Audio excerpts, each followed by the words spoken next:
ikinalulungkot ko. Kailangan itong mangyari.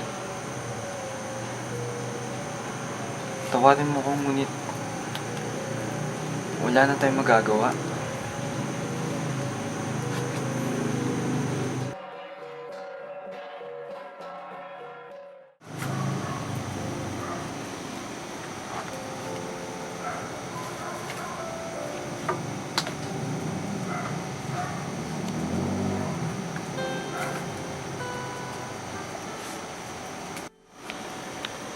Bakit hindi ka lumabas at sumapi sa mga sayawan ng mga kababaihan?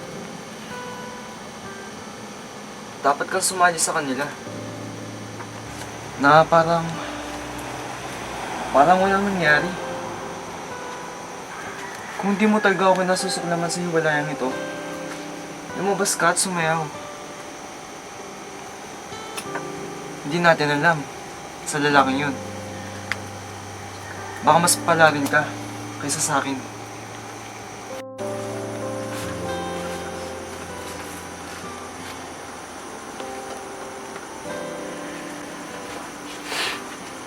Hindi ko nais ang kahit sino pang lalaki. Hindi ko nais ang kahit sino pang ibang lalaki. Patid mo rin naman na ayaw ko rin ng kahit sinong babae. Alam mo yun, hindi ba?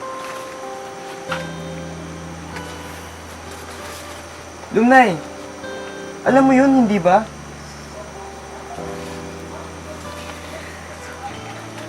Alam mo yun, hindi ba?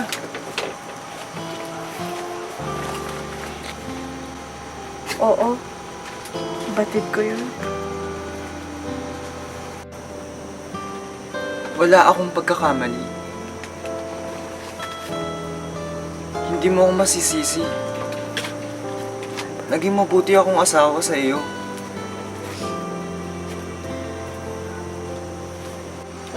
Hindi mo rin ako masisisi. Naging napakamabuti mo sa akin. Naging mabuti kang asawa. Wala na akong masasabi sa'yo. Kailangan talaga ng lalaki ang magkaroon ng anak. Ang 7 gapasan ay sadyang napakatagal para hintayin. Oo, ang tagal-tagal nga natin naghintay. Kailangan pa natin ng isa pang pagkakataon bago mahuli ang lahat sa ating dalawa. Alam mo, ginawa ko ng lahat. Taimtim ako nagdasal kay Kabunyan. Nag-alay ako ng napakaraming manok sa aking pagsamo. Oo, alam ko yun. Naalala mo ba? Nung gaano ka kagalit sa akin. Dahil kinatay ko ang isa sa mga baboy mo nang walang paalam. Ginawa ko yun para malugod si Kabunyan. Dahil gusto kita. Gusto kong magkaroon ng anak. Pero anong magagawa ko?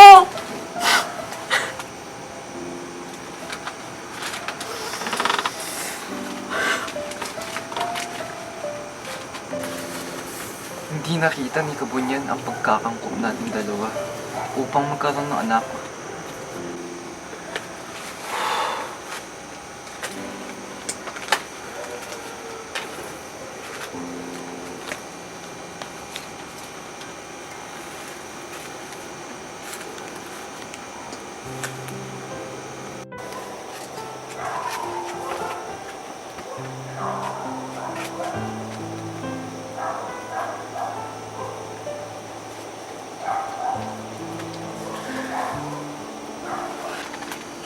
Umuwi ako dahil hindi kita nakita kasama ng ibang mananayaw. Hindi kita pinipilit kung ayaw mo talagang pumunta sa aking kasal. Naparito ako upang sabihin sa'yo na si Madulimay, pagkamat makakasalan ko siya, hindi kanya mapapantayan.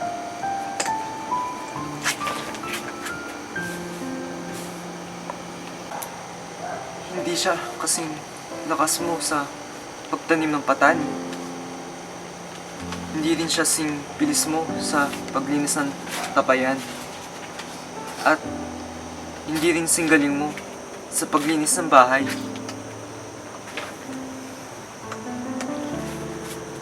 Wala nang magandang naidulot yan sa akin. Hindi ba?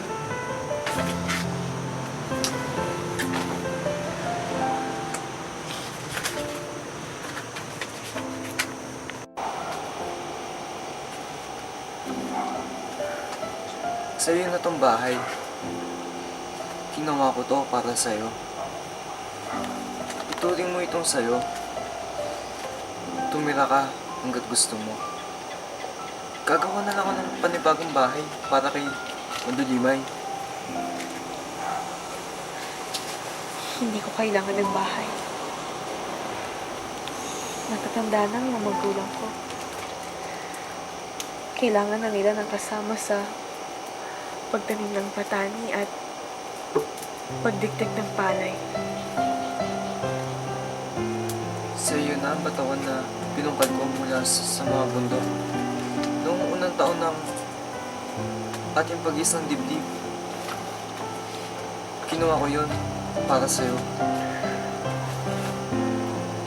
Tinulungan mo akong gawin yun para sa ating dalawa. Wala akong paggagamitan ng batawan na iyan.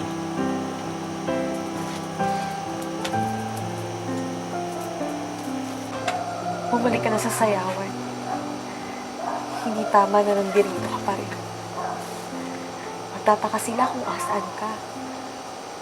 At hindi matutuwa si Madulimay. Bumalik ka na doon. Mas gagaan ang pakiramdam ko kung sasama ka at sasayaw. Alam mo, hindi ko kaya! Lumnay! Lumnay! Ginawa ko ito dahil sa pangangailangan ko ng anak. Alam mo namang walang kabuluhan ng buhay kapag walang anak. Nililipak ako sa aking likod. At alam mo yun. Alam ko yun. Ipagdarasal ko na magpalain ka ni Kabunyan. Kahit dalawa ni Mandulimay.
Aking asawa.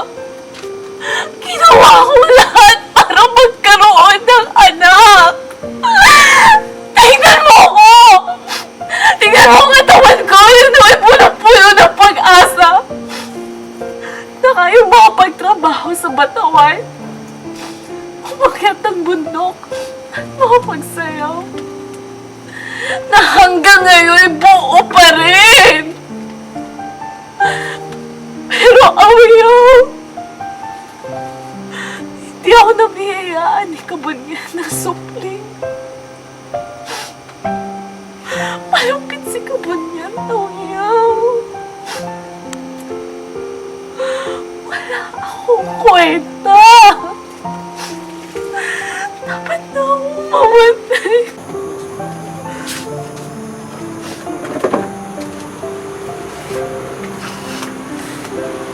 Hindi tama na mamatay ka. Wala akong pakialam sa batawan. Wala akong pakialam sa bahay. Wala akong pakialam sa lahat maliban sa'yo. Hindi na ako mag-asawa ng ibang lalaki. Kung gayon, habang buhay kang walang bunga.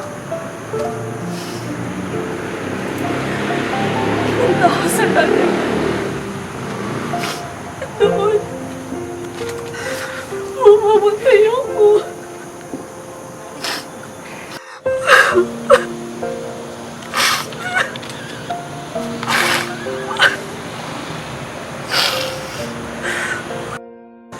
Kung gayon, kinasusok naman mo ako. Kung mamamatay ka, ibig sabihin, kinasusok naman mo ako. Ayaw mo ako magkaroon ng anak. Ayaw mo mabuhay yung lahi ko sa tribo. Hindi ko susubukan ulit. Ibig sabihin, mamamatay ako.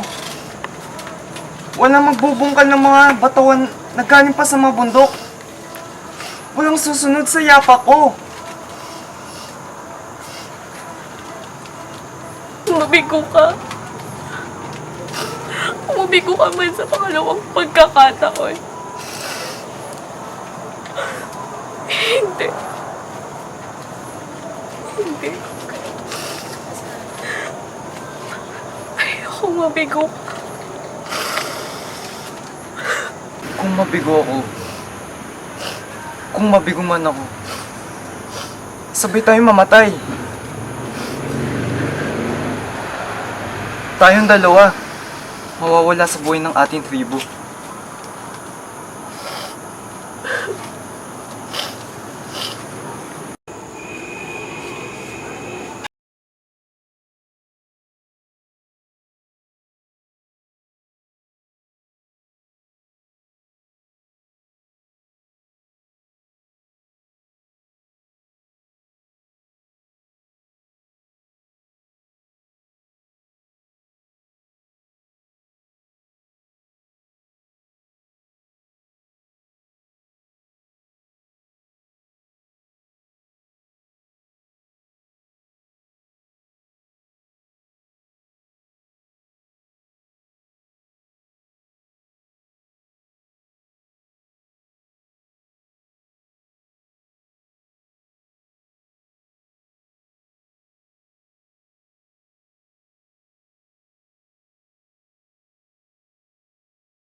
Pitong kapasan na puno ng saya at pagmamahalan. Ang pag-ibig na inakala kong walang hanggan. Sadyang mapaglaro nga talagang tadhana na tinapos ang lahat sa masakit na paalam. Ngunit, kung lahat ng ito'y magbago, mapapasakin pa kaya siya? Maitutuloy pa ba ang pagmamahalang tinigil ng batas na walang kasulatan? Hindi. Hindi ito tama. Hindi. Paano nila malalaman? Paano malalaman ng iba? Hindi. Hindi. Hindi ito tama. Ngunit, wala na akong magagawa.